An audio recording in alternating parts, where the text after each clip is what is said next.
With less than 4 months to the December 7 presidential and parliamentary elections, the two leading political parties, the National Democratic Congress and the New Patriotic Party, are on a daily basis working on their strategies for their campaigns.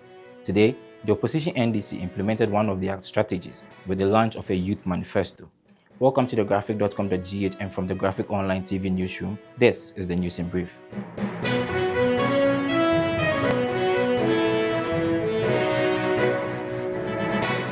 Youth Manifesto for the 2024 general election is how the NDC terms it.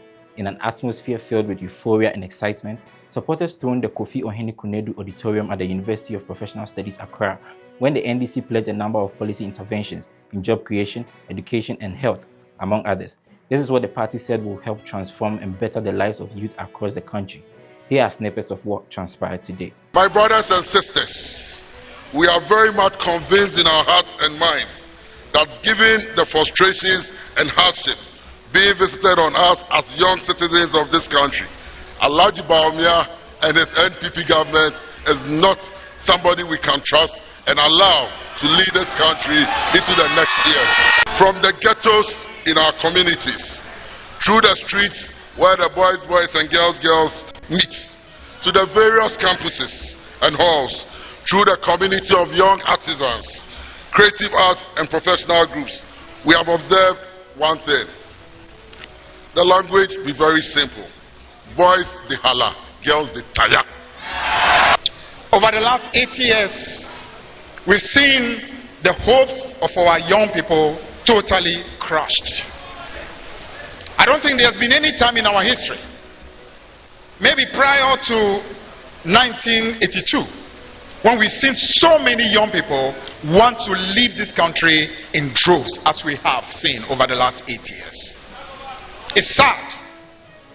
It's sad that this country, that on the verge of 2009, when the NDC came to office, we had young people who were trooping back to this country from the US, UK, different parts of the world, because they saw hope of a country that was again looking towards building back.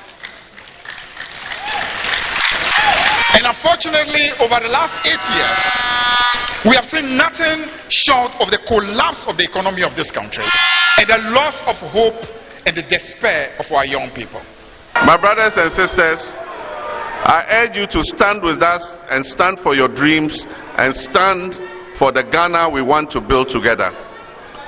Together we can build the Ghana we want, where every young Ghanaian has the opportunity to succeed and not just based on family and relationships. With these policy proposals, I invite you, the youth of Ghana, to partner with me and Nana Jane in our shared commitment to restore the nation's potential for future generations. Together, let us forge a brighter path for Ghana, a nation where the dreams of our youth can flourish. Let us work together towards a future of progress and prosperity for all. And I wish you a happy International Youth Day. And I have the honor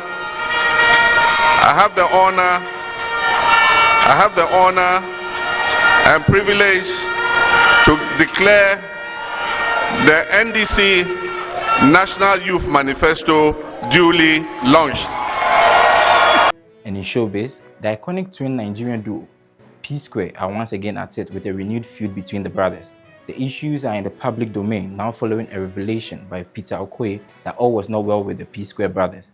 Peter Okoye publicly responded to his twin brother Paul, also known as Rude Boy, following an interview where Rude Boy claimed he was behind the duo's success during their partnership. The 42-year-old started well as P-Square and made a global name for themselves with many hit songs until they disbanded and went their separate ways in 2017. But after about 5 years, they came back together and all seemed well between the brothers until Peter dropped a hint of the feud this weekend. In a lengthy write-up posted on social media, Peter accused Paul of schemes to create an impression that all their success under the P-Square label were achieved due to his singular effort and not that of the group. For Peter, it is surprising that his brother has decided to tread on the path of maligning him through his media interviews, even though Peter always spoke highly of Paul every chance he got. Peter emphasized that P-Square's success was due to their combined talent, and fans loved them because they brought a certain uniqueness to the music scene. He criticized Paul for turning their partnership into a laughingstock and lamented how their combined success as individual artists was a far cry from their reign as P-Square, where they commanded influence, sold out arenas and stadiums, and top music charts among other great feats. Peter stressed that Paul's continuous attacks were hurting both parties because they had both disappointed their fans. He urged his brother to desist from the persistent attacks and allow him to focus on his career.